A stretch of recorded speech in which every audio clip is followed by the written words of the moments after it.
मान्यवर, शब्दों के श्रृंगार से असत्य को सत्य नहीं बनाया जा सकता।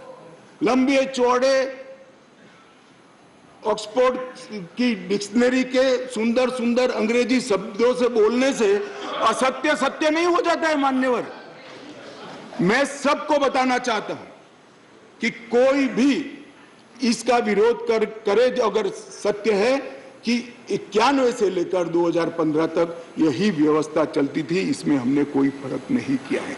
मान्यवर, मैं इसलिए बात करना चाहता हूं कि नई व्यवस्था आई, कई सदस्यों ने कहा, मैं तो तब बोलना नहीं चाहता मगर कहा है इसलिए इसे रिपीट करता हूं कि अराजकता फैलाने का काम दिल्ली में शुरू हो गया है। मान्यवर, शासन व्यवस्था के एक फ्रेमवर्क में चलना पड़ता है।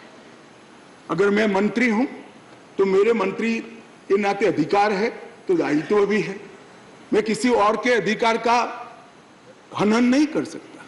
मान्यवर, कई बार ऐसी व्यवस्था आई, मैं बाद में बात करूंगा। अभी चिदम्बरम जी खड़े हो गए थे, वो होम मिनिस्टर थे, तब क्या हुआ था और उन्होंने फाइल पर क्या लिखा है वो भी है मेरे पास, मैं बताऊंगा। मान्यवर, परंतु मैं इतना स्पष्टता से कहना चाहता हूं कि 91 से लेकर 2015 तक ये व्यवस्था जस की तस थी, जिसको बदलने के लिए 2015 में एक परिपत्र किया गया दिल्ली सरकार द्वारा, जिसको नलीफाई करने के लिए भारत सरकार ने एक परिपत्र सेवाओं के बारे में इश्यू किया। उसको उच्च न्यायालय में चुनौती दी गई। उच्च न्यायालय में भारत सरकार के पक्ष में फैसला आया, फिर सर्वोच्च न्यायालय की खंडपीठ को वो रिफर कर दिया गया। 2018 में सर्वोच्च न्यायालय की खंडपीठ ने एक आदेश दिया जिसका सार है कि मंत्री परिषद की अधिकारों को सर्वोच्च न्यायालय ने प्रस्तावित किया।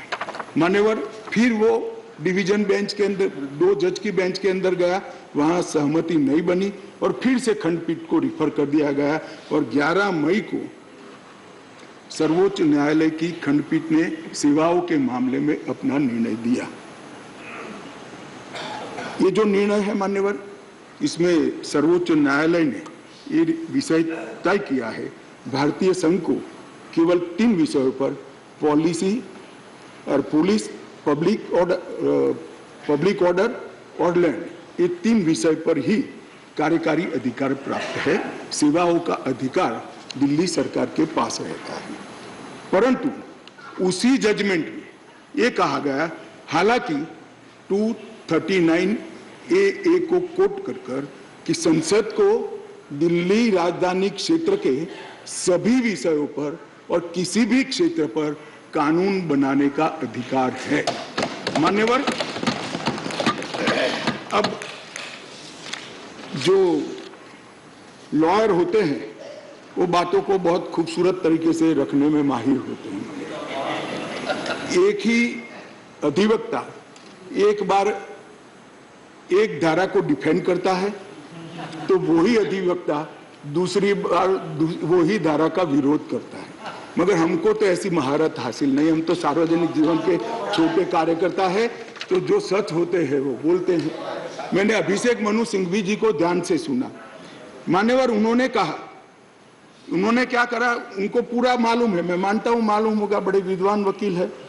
उन्होंने अनुच्छेद 339 7A को पढ़ा, जिसमें लिखा है 239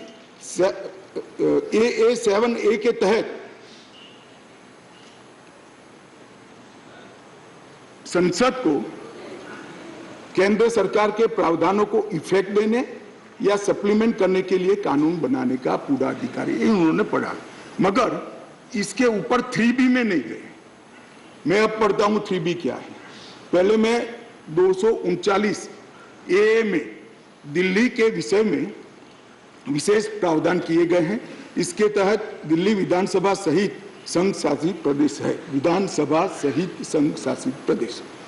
मान्यवर, इसके 239A 3B के अनुसार दिल्ली के संघ राज्य क्षेत्र या पूरा राज्य क्षेत्र या उसके किसी भी भाग के बारे में उससे संबंधित किसी भी विषय पर कानून बनाने का अधिकार संसद का अधिकार है।